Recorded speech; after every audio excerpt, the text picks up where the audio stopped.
O que seria a zona de desenvolvimento proximal? É essa diferença daquilo que você aprende sozinho e daquilo que você aprende para o outro. Talvez eu não consiga subir numa árvore sozinho, mas talvez com a ajuda do outro eu consiga subir nessa árvore e ter todas as sensações, experiências em cima dessa árvore. Então, o que eu aprendi sozinho vem até aqui. O que eu aprendi com o outro vem até aqui.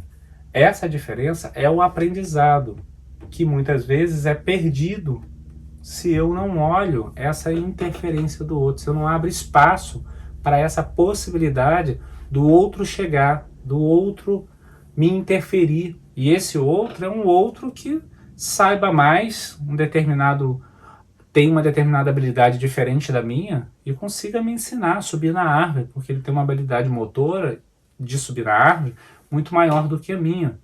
E depois a gente vai estar na sala de aula, eu vou estar ensinando a ele algumas outras questões da matemática que ele tem mais dificuldade, mas eu tenho mais habilidade e eu vou conseguir ajudá-lo a dar um salto que ele não daria sozinho. Então, essa interferência constante, ele está muito interessado nessa interferência, nessa subjetividade individual e nessa subjetividade social. E, ao mesmo tempo, questionando toda uma ciência da época. Uma outra questão que ele traz para mostrar essa intervenção da cultura e essa perda desses elementos, quando você olha o elemento e não olha a unidade, ele traz uma questão que é qual a diferença de instrumento e de ferramenta. E como isso pode enganar a descrição dentro daquele princípio metodológico se você olha só a descrição do fenômeno. Eu olho só o que o macaco consegue fazer, o que ele não consegue fazer. O que o rato consegue fazer em determinada situação de medo, o que ele não consegue fazer. Isso estudando os animais para transpor para o humano. E se for estudar o próprio humano, qual é o comportamento que ele vai poder estar agindo? Eu vou olhar o comportamento final. Eu não vou estar olhando o que está acontecendo dentro daquele processo daquele ser humano. E como isso é facilmente camuflado quando a gente não consegue entender que esses fenômenos acontecem, essa dinâmica está acontecendo e ao mesmo tempo existe esse comportamento fossilizado que nos deixa cego para os fenômenos. Então, instrumento e ferramenta. O que seria a ferramenta? Se eu comprar um martelo, seria para pregar um prego. O martelo pode fazer outras coisas, de bater o prego e bater outras coisas? Pode, mas é uma ferramenta, até o nome se diz, né? Ferramenta. Um serrote, um martelo, ele tem lá a sua utilidade. Eu pego ele para uma determinada utilidade. Quase todo mundo que tiver com martelo na mão, a gente vai perguntar, vai pregar o quê? Que é uma ferramenta.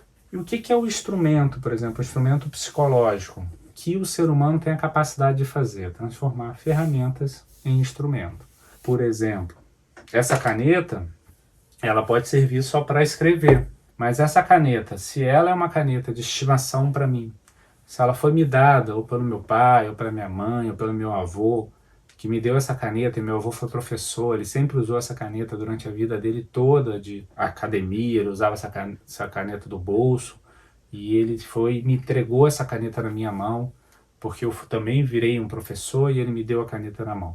Hipoteticamente, essa caneta, ela tem um outro sentido subjetivo para mim, que talvez vocês não sabem, porque vocês vão olhar uma caneta, mas para mim é um instrumento psicológico. E talvez seja um instrumento de muita força para quando eu for dar aula, colocar no meu bolso e me sentir forte. Então são esses símbolos, esse sentido que o ser humano, o único capaz de fazer isso, o animal não é capaz de fazer isso, o ser humano é capaz de fazer isso, de transformar ferramentas em instrumentos psicológicos. E não é um condicionamento, é um processo interno de dar sentido subjetivo para as coisas. E isso a gente perde se a gente não olha o processo e se a gente não busca a explicação.